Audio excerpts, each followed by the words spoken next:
Previously in Dark Places.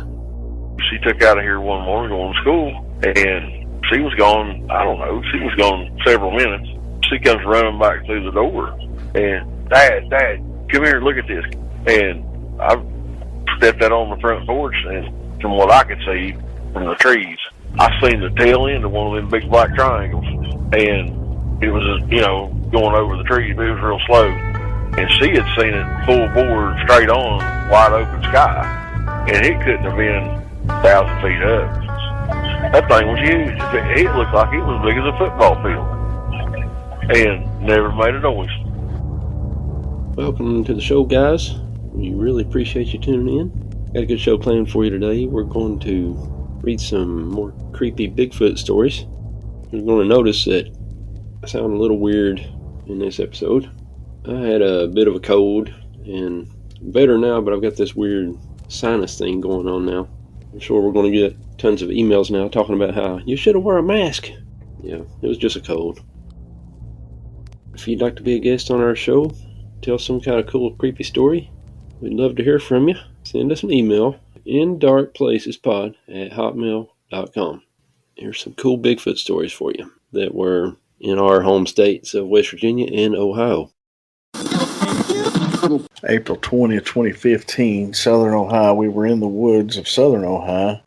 We're walking through the woods, building forts. Heard something big walking close, and we yelled at it, and the thing started throwing sticks, so we ran away. That's the report. Bradshaw, West Virginia, around the same time, March 16th, 2015. I was with my family on the mountain waiting for friends. I started to do some tree knocks and howls. I was surprised they responded. Later that night, I spotted him. We started to pursue him or her and heard other howls coming from different directions. On the way back home, we heard him howling, and it scared us for the rest of the night, leaving us frightened. This report comes from Ashland County, Ohio, which I know exactly where that's at because I did a master's program there at Ashland University in Ashland, Ohio. It's up around Mansfield. It says, my 20-year-old stepdaughter had a visual sighting last night in Ashland, Ohio. The date was 4/24/2021. It was about midnight, and she had left a 24-hour gym that has woods behind it. She saw a gray, over 7-foot tall creature. After hearing a twig snap, she stated it was way too large to be a human and moved way too fast to be a human. She called us from the local Bob Evans parking lot in tears, asking us to come and drive her home because she was too shook up. It was a terrifying experience for her. I went and inspected the area briefly the next day. Found many old deer tracks, but no imprints of the creature she saw. I'm not a hunter or a tracker, and I only spent about 10 minutes in the area. She is one person I would consider to be extremely reliable. She was a very responsible college student. This is a very moral and truthful. She does not drink or take drugs. This one in Logan County, West Virginia, is from 1990. That's about the only local thing I see from me. But oddly enough, it was on 22 Mine Road where the Mamie Thurman thing was. Yeah. Correlation? My sighting occurred while working as a security guard on top of a mountain in Logan, West Virginia. I was working the graveyard shift on top of the mountain at a strip mine that was closing. The company was in the process of moving all the expensive equipment to another site. I had a little trailer as an office, and several large pieces of equipment and machinery surrounded the trailer. The location was sort of in a sinkhole that had been created at the top of the mountain due to blasting.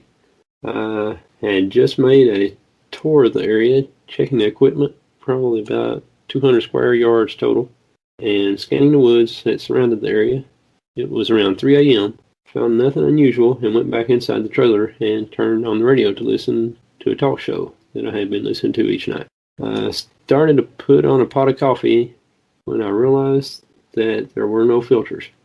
A little building outside kept all the cups, filters, coffee, condiments, etc. So I walked out to the building and grabbed a bag of filters when I heard a rustle in the brush about 20 yards behind the trailer.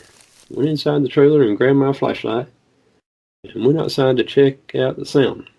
First I saw and heard nothing, and then to my right was the sound of something taking off and running through the brush toward the mountain. The beam of my flashlight caught sight of what I thought at first to be a black bear, which are quite common in this area. However, as I looked closer, I saw what appeared to be a large bipedal animal squatting behind a large thicket about 25 yards from where I stood. The beam of my flashlight raked across its body, it shielded its face with huge hands, and then ran off into the night. 35 to 40 minutes later, while sitting in the trailer with the door firmly locked and pistol in hand, looking out the window, I heard what can only be described as a scream that absolutely chilled me to the bone. I have goosebumps now just thinking about it. I have tried many times to convince myself that it was a bear. Deep down I know what I saw that night was not a bear or any animal that I have ever seen or heard before or since. I really don't know what it was that I saw that night. I never told anyone until now because I know that most people would just think I'm crazy. I don't make any claims as to what it could be. But since then I have researched the Sasquatch legend and read many books and features on the legend itself. You know, I've hunted all my life. Squirrel hunted, deer hunted, fished. I've never come across anything that would make me think that I'm in the presence of a Bigfoot. Never heard what they call, I guess, the howls or the whoops or tree knocks, but that don't mean they're not there. There was one time me and a buddy of mine were out in the hills. This is probably around 1992 or so. We were out in the hills and we kept hearing a wood knock, and we even joked about it at the time that it was probably Bigfoot. And we'd never watch any shows or anything really on Bigfoot. We're just kind of laughing about it. Oh, there's Bigfoot. And it just kept knocking. And we was like, hey, maybe it's just some old hermit up here building something. And we're just out in the middle of nowhere. There's no way it's somebody up there. And it did it. Pretty much the whole time we were up there, it just kept hitting that tree. And that's been a fairly active place for me. I've had a few weird occurrences and stuff there, but never really actually seen one. No, me neither. And the only thing I can even come close to is one time I was out hunting, and you know how you've heard the reports of you smell like the wet dog smell. Oh yeah. Now I did experience that just one time, but that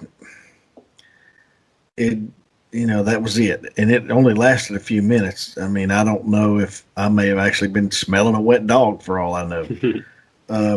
But yeah, that's the only thing I can possibly contribute that to. But honestly, I don't know that I would want to see one. If I spend a lot of time in the woods, and if I would see something like that, I don't know that I'd want to go back out into the woods, knowing that as elusive as this thing is, it could sneak up on you at any time without you probably even know it was 5 feet from you, and it could just twist your head off. Whether you've got a gun or not. I mean, I don't know.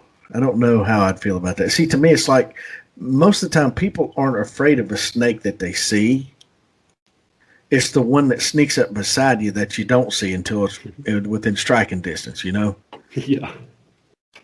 So, I don't know how I'd feel about that. I mean, I would be fine if somebody else could bring in proof, or something like that. But I don't know that necessarily I even want to have an encounter with a Bigfoot. And it's just for the reason that I don't want to have, I don't want to be afraid to go do what I love to do, and that's be in the woods, and that's hunt and fish. And I think that if I would have an encounter, it would change my entire outlook on doing any of that. Yeah, that would keep you from wanting to go back out for sure. I've heard reports, some of them are like 4 feet wide. They'll say it's like the front end of a truck, as wide as they are. So I wonder if a gun would even do any good against one. Well, I mean, You don't have bee sting. right. I mean, well, yeah. I'm sure a slug would probably bring one down. I mean, you may have to shoot it 2 or 3 times, but I'm sure it will bring one down. I mean, you could use a slug to, drop a bear. I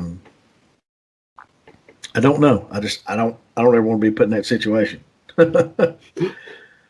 But here's a report that's here in my county. In fact, Lawrence County, the closest town is Ironton, Ohio.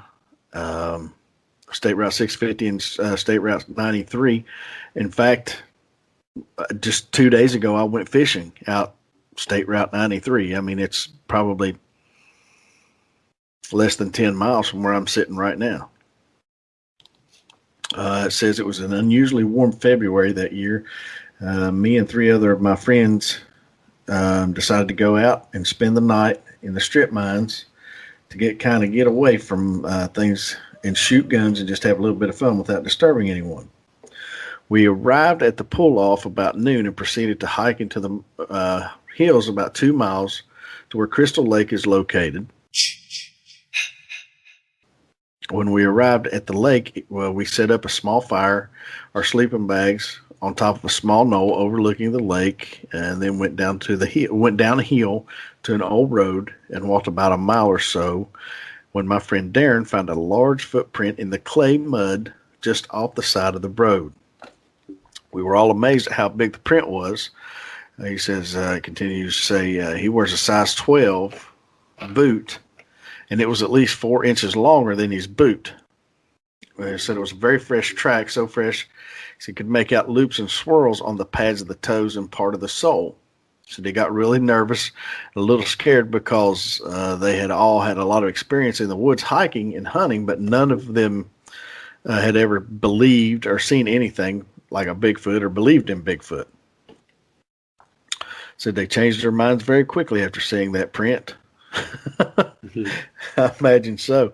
I said we made our way back to camp, sit around the fire, and just kind of took it all in and discussed what they had found and try to dismiss it and go on about their trip. Said later on in the evening, we heard normal woodland creatures and birds, but it got very quiet and nothing made a sound for hours. We were getting a little scared and wondered if we should leave, but curiosity got the best of us, so we decided to stay the rest of the night. We ate our dinner about 7 and sat around the fire and talked until exactly 11:23. He says, I remember the time exactly. We heard what could be best described as a cross between a bark and a scream come from below our camp near the lake shore. It was the most unnerving thing I'd ever heard. We all just sat and stared at each other, unable to move. This went on for about 5 minutes until about a half a mile away, we heard another answer, the first with a series of high-pitched barks and screams. That is when we decided it was time to go home. But we were afraid to leave the same way we had come because we would have walked right past the area where we had heard the screams at first. We decided to walk up another level and skirt the cliffs around the backside of the lake, but when we make it up to the step above, we ran into whatever was making the sound. I was in front and had a mag light. The beam hit the midsection of the creature, and I stopped dead in my tracks. I observed a 7 to 8 foot tall creature standing not more than 10 feet away from me as I shined the light up and seen its red eyes. I have hunted all sorts of animals, and I have never seen one with red eyes that seemed to glow in the light. I backstepped and almost knocked over everyone behind me and the creature ran up the embankment, and we all ran back to the fire and sat back to back until we decided to go ahead and go back to the road and make our way to the car. We made it to the road and started walking the 2 miles to the car, all the while listening to the two creatures yelling and screaming. One was behind us. The other was at our right flank, pacing us from about 10 to 15 yards. Earlier in the day, we had passed a huge pile of old tires someone had dumped, but when we got to that point of the road, about 30 of those tires were thrown out into the road like someone or something didn't want us to leave. When we made it to the car, we all piled in and left as fast as we could go. We never discussed it with anyone except among ourselves because we were afraid of ridicule and people thinking we were crazy. You mentioned that red eye shine in that story, and that's a real common theme. People talk about the red eyes, and from what I can gather, it's not like a typical eye shine from like normal animals. You shine a flashlight on them and you'll get like green or yellow or something eyes glowing back at you when you shine that flashlight at them. But from what I can tell, I've heard numerous reports, and I talked to a longtime Bigfoot researcher named Mr. Larry Davis. We'd like to have him on the show sometime. He's full of knowledge. But Larry said that he saw several Bigfoot, and I think he's had 3 sightings. And he talked about the red eyes with one of the creatures. He said he was sitting out in the woods with no flashlight or anything with him, and it's completely dark out. And he saw the red eyes. He said it looked like hot coals, like from a charcoal, like your grill or something. He said it had that type of look to it. He said the eyes were just glowing that way, that they were not reflecting anything. There was no moon out or anything. So that's a creepy little detail about the red eyes. That was Lawrence County, Ohio, 1991, February. It'd be a freaky feeling to hear those screams and stuff like that. I've seen videos of that. It's just wild. Every now and then, I'll get, I'll listen to the Sierra sounds. It's some scary stuff. And I mean, if you're just sitting by yourself and you got on a set of headset, it's headphones, and you honestly just sit and listen to it, it is really creepy. If you would hear that in the middle of the woods in the middle of the night, you can't tell me that you might not pee a little bit. I hear this weird howl coming from up the holler from here, where I live at. It's people say there's a Bigfoot on this mountain, and I've seen those little signs here and there, and I hear these howls sometimes, and it don't really sound like a dog howling. It's got like a real deep, you can tell it's got some lungs. It's got some size to it. Yeah, you can just hear it echoing all down in this valley. Man, that ain't a dog. Well, it's right here where I live now, I can hear coyotes quite frequently. And even when I hear those, at first, for the first few seconds, I always hold my breath and go, what was that? And then, my brain reacts and goes, it's a coyote, stupid. And, I hear them quite frequently. But, I can just never remember a time when or if I ever heard, like a tree knock or a whoop or a holler. I don't know. I was up there back in the fall of, I guess it was 2020. Yeah. In September 2020. And I left some marbles up there. People on those shows will talk about leaving gifts for the Bigfoot and stuff. And right. I had these weird feelings that there's a Bigfoot up there where we heard those tree knocks and stuff. So I told a buddy, man, I want to go up there and leave some marbles. I had three marbles. There's a red and a yellow and a blue one. And I set them up on top of a big high cliff that no person will be able to see, and wouldn't be nobody up there in no way. I set them like in a little triangle formation. And I went back a couple weeks later, and the blue one was gone. The red one and the yellow one was still there. Man, that's kind of weird. I stacked some rocks up kind of close by there, kind of like a little statue or whatever, just rock stack. Right. And those were knocked down and fairly heavy rocks. I don't think the wind could have blew them over. So I went back in January of this year, and the other two marbles were gone. And there was a bunch of trees broke all around there, like a storm or something that just ran through, but the trees were not very rotten or anything. It didn't look like. So I don't know. They got mad. I didn't leave any more marbles, or what happened there. Yeah, you done made them mad. That day that I left the marbles in September, I saw a footprint in the mud up there, and I took a picture of it and laid my mattock down. I was looking for ginseng while I was up there too. I laid my mattock down beside the footprint and took a picture of it, but the picture don't really do it justice. It looked a lot cooler in person. But I had that footprint. I don't believe it was a bear. It kind of looked like a person's footprint. It could have been like a bear stepping over top of its other track maybe and made it look long like that. Yeah. Could be. I mean, tracks are funny things. Especially, I mean, as they dry, or if they're made in wet mud as they dry, they tend to, move the shape around or expand or contract, mostly contract because of the drying process. But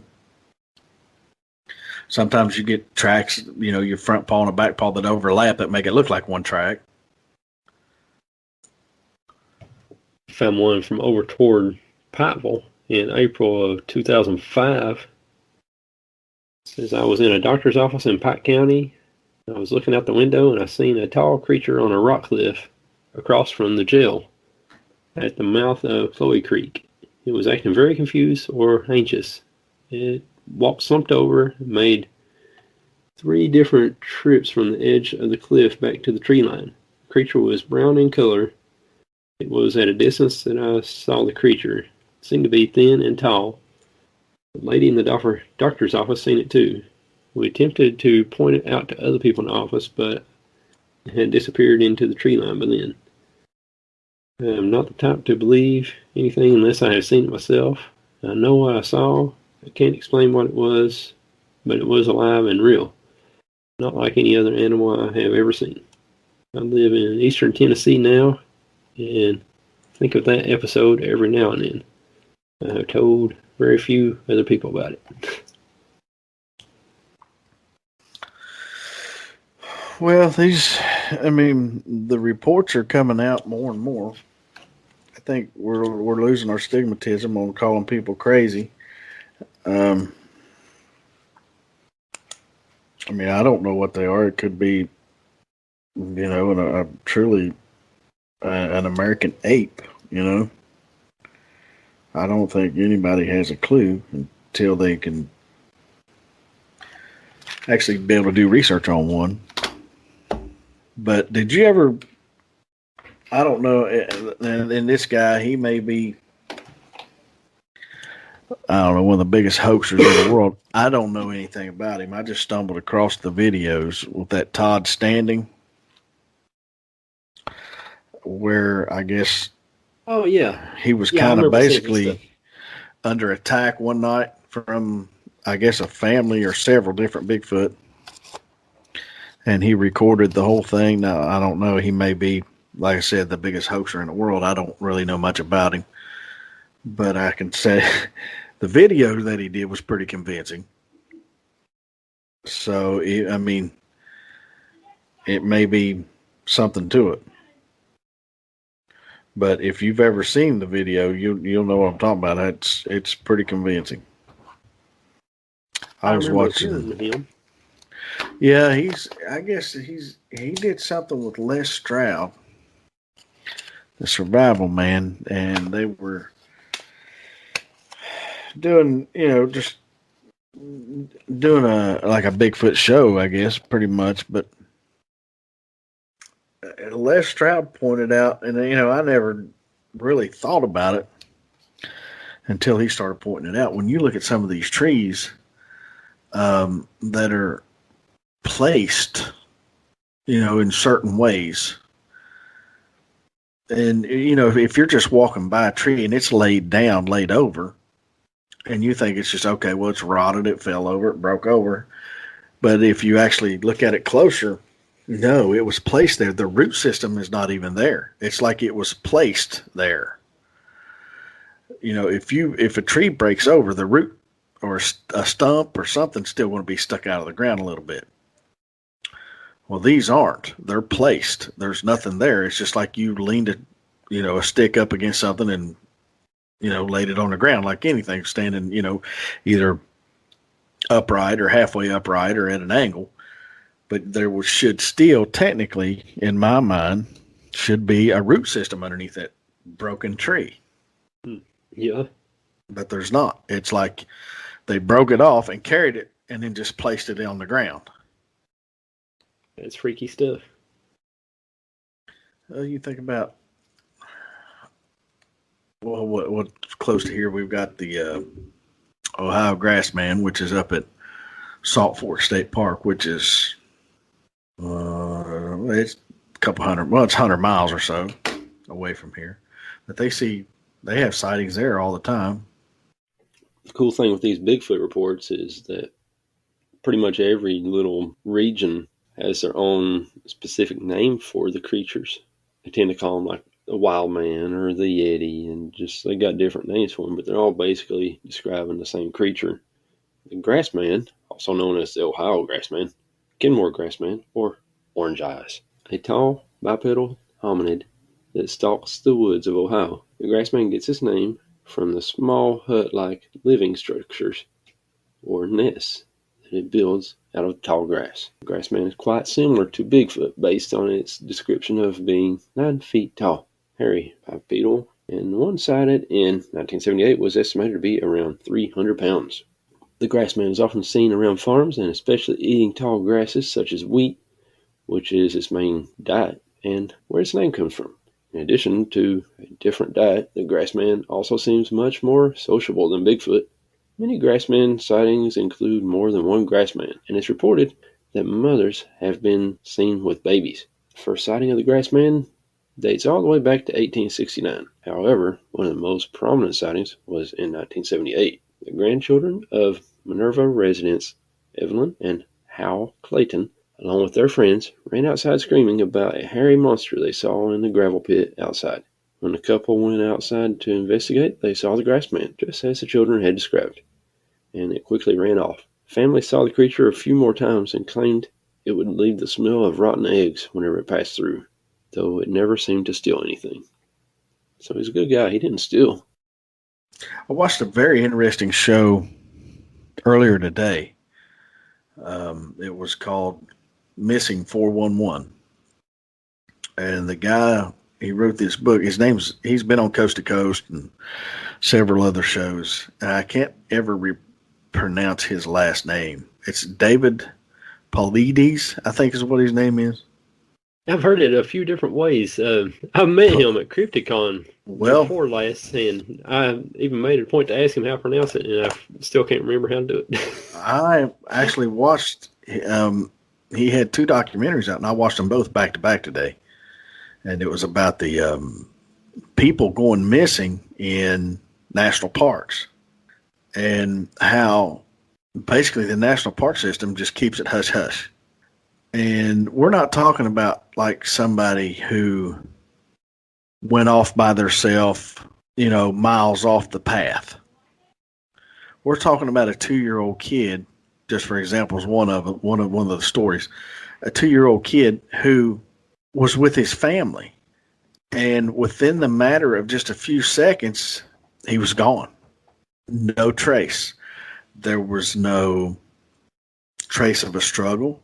There was no sounds. There were nothing found at that site. A few months later, they found a shoe 11 miles away that belonged to this little boy. 11 miles away. They never found any clothing. They never found any body. No signs of anything. Now, if you're like me, you're thinking, okay, what's a 2-year-old little boy? Surely a cougar could grab one up really quick and off he'd go. But would a cougar drag a shoe 11 miles? It doesn't only happen to little kids. They were talking about these guys who were deer hunting in northeastern New York.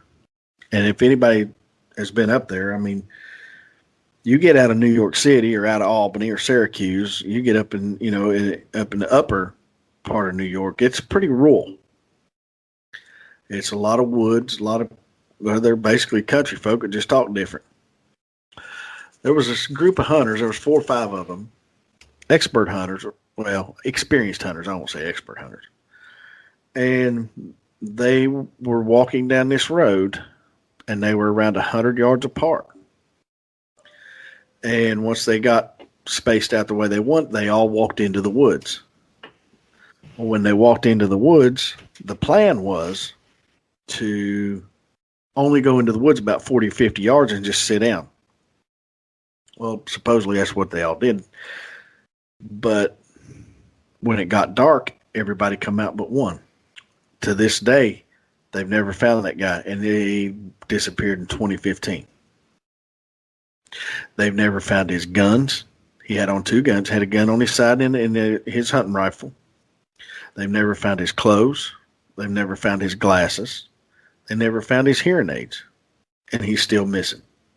But as you watch it, they come to the conclusion that it could possibly be Bigfoot snatching these people up. I don't know. I mean, could one be hunt humans? Or, I mean, that's not the first time that, reports have been out that, somebody's been carried off or attacked or something like that. But you would think that, especially with a group of hunters would be there, you would have heard something. Surely, the man would have hollered out, even if he was out of, fear. But what stands out in my mind is that there's numerous reports of hunters going missing. Well, to me, I've always had the mentality of, okay, I'm hunting, I have my weapons, I'm top predator right now. But if there's something snatching hunters out of the woods and they're armed, that's a little disturbing to me. Just for the fact that anytime I was armed, I always felt safe. But if, one of these things could sneak up on you within 5 or 10 feet, and you may not even know it's there, and it'd snap your head off before you even know what happened. So, it's a little creepy. That's scary. It's a little creepy. That's like these guys that go out and do these Bigfoot hunts and things in the middle of the night. And, I'm all for not killing a Bigfoot, not shooting a Bigfoot, if you come across it, unless you are defending yourself. Now, if the way I think about it is, if I'm going out in the middle of the woods in the middle of the night, and I'm mimicking this thing, hooting and hollering and beating a tree and everything else, you got to think that thing's a wild animal. And, wild animals, if they're coming at you, they're pretty well bent on doing something to you.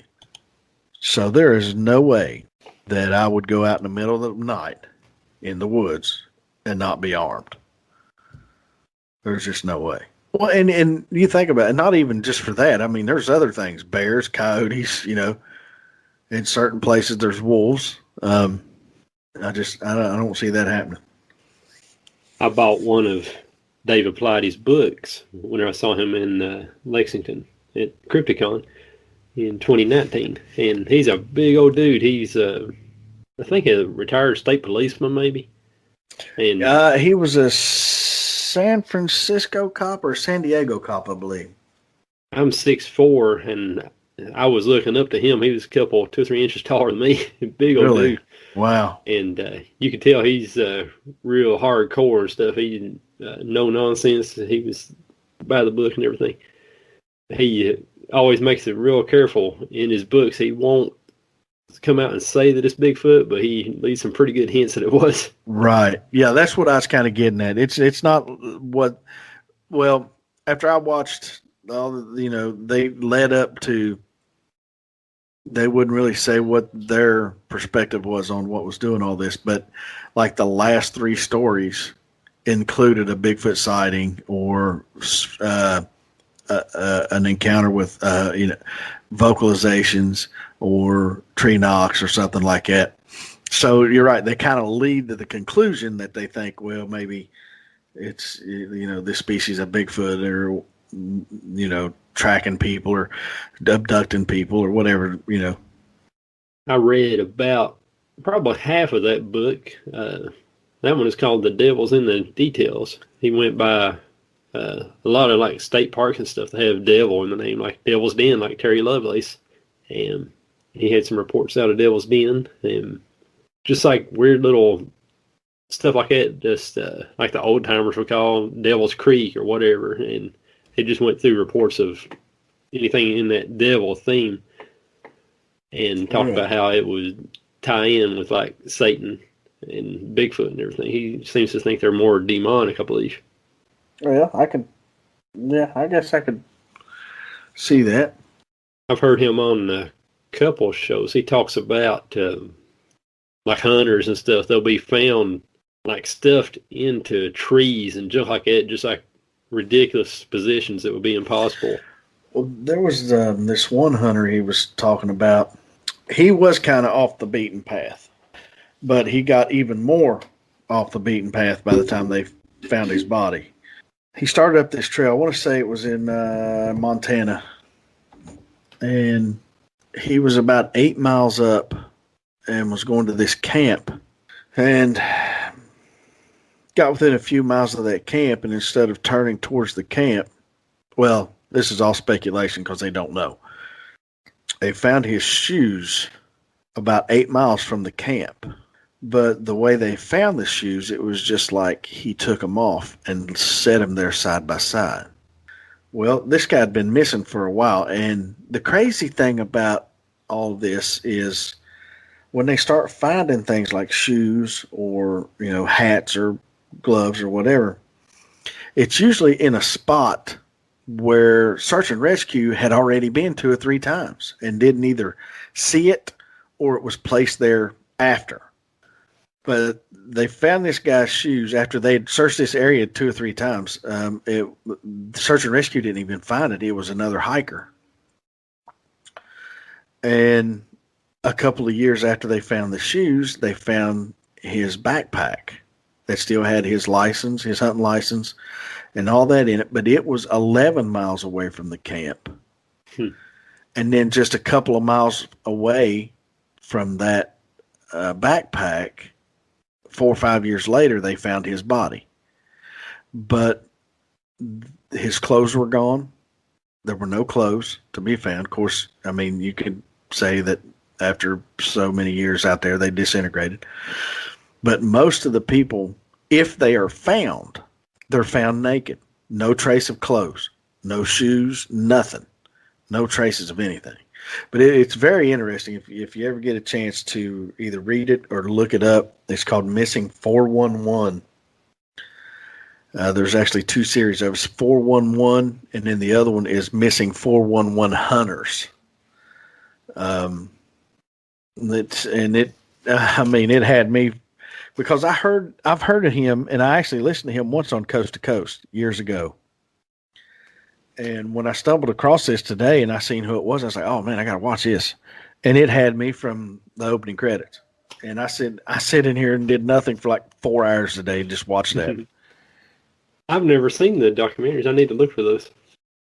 That book I got has a lot of the kids' stories in there. I remember one of them, I can't remember where it was at. I believe in New York maybe. And it was like in the early 1900s. It talked about like a 2-year-old kid out in the yard the parents were like cutting firewood or something. They were all out in the yard together, and the kid just disappeared, like right there under their nose, pretty much. Just creepy stuff. Yeah. Yeah, you think about that. I mean, it just as quick as you turn your back, you're on this vacation and turn your back and, 5 or 6 seconds, you turn around and your kid's gone and you never see him ever again, But the crazy thing is the FBI, in 2 of these cases, normally the FBI don't investigate missing persons if they're adults without certain circumstances, without, if they think it's foul play or something of that nature. They don't just come in. On 2 of these cases, the FBI actually came in and started investigating, which was kind of weird, I guess. And nothing ever come of it. They never found the bodies. They never found any trace of a struggle. They never found any weapons left behind. Because, I mean, if you think about it, if an animal attacks you and kills you and drags you off, they're not going to drag your weapon. And most of these hunters had bows or rifles, but they've never been found. So, an animal's, a bear or a cougar or something of that nature, isn't going to drag you off and then come back and get your gun. That's just one of the weird things that go on. But the whole point of it is being that at the end, they kind of allude to, the creatures of the forest, the hairy men of the forest. There was one story, I can't remember if it was in that book or if I had heard him talking about it on a show, but he talked about a guy that was out just kind of on a walking trail out like in the suburbs pretty much of the city, and he's just around the river on a little trail. He would always go there jogging or whatever, and one night he had called his girlfriend or wife or whatever she was and was like in a panic saying that they were after him. He didn't say who it was. He said, I'm afraid they're after me and stuff like that, but he never did say what was after him, who. And he went missing. They never did find him or his phone or anything, but they found like the records of his phone of when he had talked to his wife and junk like that, and he had actually tried to call her a second time and she didn't know or something along those lines. Weird, freaky stuff. Wow. That's creepy. I mean, to think that you can be snatched out just that quick. And the crazy thing is is the unknown. It's not like, when somebody's missing the first 3 or 4 days, I mean, they're hoping that you're alive, but after usually a week or so, it's more of instead of a search and rescue, it just become recovery. Yeah. But when it has to do with especially kids, and I mean, young kids, to just think that if they're still alive and they're out in the middle of the woods at night, scared to death, that to me, that's just one of the worst fears a kid can have, is to be alone, abandoned at night in the middle of the woods and hearing all these different noises, which, could be anything simple as a raccoon or, it could be as worse as a grizzly bear. You just don't know because of the unknown. There's a real common theme in that book that I've got. The kids that were found, they were always found like near water. They'd be like by a pond or a creek or something. Yeah, that, or if it boulder fields, if they're around rock fields, they find a lot of kids or a lot of bodies around a boulder field where there would be a bunch of rocks, a bunch of rock fall or something like to that effect. A lot of those reports, when the children were found to be alive and safe and everything, they were dehydrated in many cases. But once they got their stories gathered up to start telling the police and stuff, people asking them, hey, where you been? A lot of the kids would say that they were with a bear. They'd say, yeah, I've been playing with a bear. I've been hanging out with a bear or whatever. They said it was a bear And, it ain't very likely a bear is just going to maul you to death and eat you for dinner. So in a kid's mind, they're probably going to say that a Bigfoot was a bear because they're not going to really have any kind of frame of reference to tell the difference. They just know it's something big and it's got hair all over it, so hey, it's a bear. But I mean, did you ever get to listen to Jonathan Reed? I've not had a chance to check it out. Well, see, yet. that's another thing that kind of come to mind was his story, how he ran across this thing, and it was in Oregon, and I mean, he was just taking a hike with his dog, in the middle of the day, and of course, these sightings, especially these Bigfoot sightings, happen day or night. Seems like there's no particular set time, and I mean, they seem more nocturnal, but that's no guarantee that you can't see one during the day. But either way, I mean, his story come to mind, and he was just kind of walking down this trailhead, with his dog. And how many of those stories are out there that we've never heard of because people just go missing? It's freaky. I mean, is it alien? Is it demonic? Is it Bigfoot? Is it some kind of Lugaroo? Or is it just a weird phenomenon that happens on the earth that we don't know about? The only thing that amazes me is, when they find articles of anything, the clothing, the shoes, whatever, it's not by anything. It's like 10, 11, 12 miles away from the last known place. And I mean, when you're looking at somebody who's, 2, 3 years old, they're not going to hike or walk 12 miles through, like Yosemite, Here's a report out of that Missing 411 book that I have from West Virginia. These boys disappeared on January 11th, 1949 in Davis, West Virginia. This incident occurred just outside of Davis, West Virginia, approximately 20 miles south of the Pennsylvania border. It's a bizarre story of how 3 boys disappeared in the woods where they grew up. Knowing that the boys went missing in an area that they trampled on a daily basis, you have a difficult time understanding how this can happen. I should state at this point early that the sheriff involved in the case did not believe these kids were lost. He initially stated that he believed they just ran away. They didn't. The best way to explain how this event started is by quoting a January 14th article in the Raleigh Register. The officer told this story. The Carr brothers, whose home is off a strip mine road about 5 miles from here in Davis, had been boarding at the Helmick home while attending school. The Helmick youngster had been employed part-time at a sawmill operated by the Carr youth's father.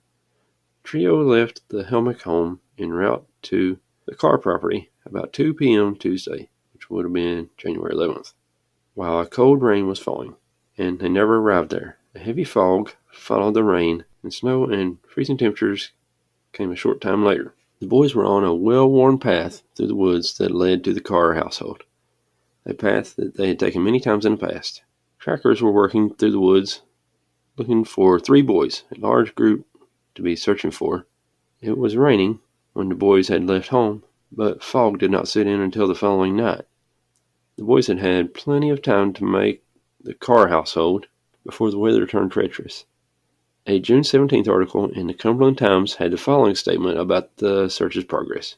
John Helmick, 16, was found shortly after noon yesterday on January 16th on the bank of Beaver Creek, about 10 miles from Davis, alive but in critical condition. Helmick was taken to the hospital, a 6-hour trip, and found to have double pneumonia, frozen feet and hands, and some gangrene. Both of his feet were amputated. Helmick was found next to a creek lying under a patch of wild laurel. Later in the same Cumberland Times article quoted above was the following. 6 hours later, after finding Helmick, Robert Carr, 7, Easton's brother, was found dead 2 miles further away. The sheriff stated that the terrain is the most rugged in West Virginia. Both Helmick and Carr were transported on leaders over 5 miles before they could reach the road. He was found on a bed of old tram railroad that was called the Dobbin Trail and was used to haul lumber. The claim was made that Robert died of exposure and hunger. Later in the same article was the following about the location of the bodies. Sheriff Carlson said that the Helmick youth was found about 12 miles from Davis and that Carr's body was about 14 miles away. Helmick is believed to have left the other 2 younger boys alone with the idea of going for help, but he was overcome. Helmick was found within 50 yards of a hunter's cabin, which he apparently did not see. Many missing people are found in areas where they are easily located or will be seen by others. Searchers made many interesting notes while they were looking for the boys.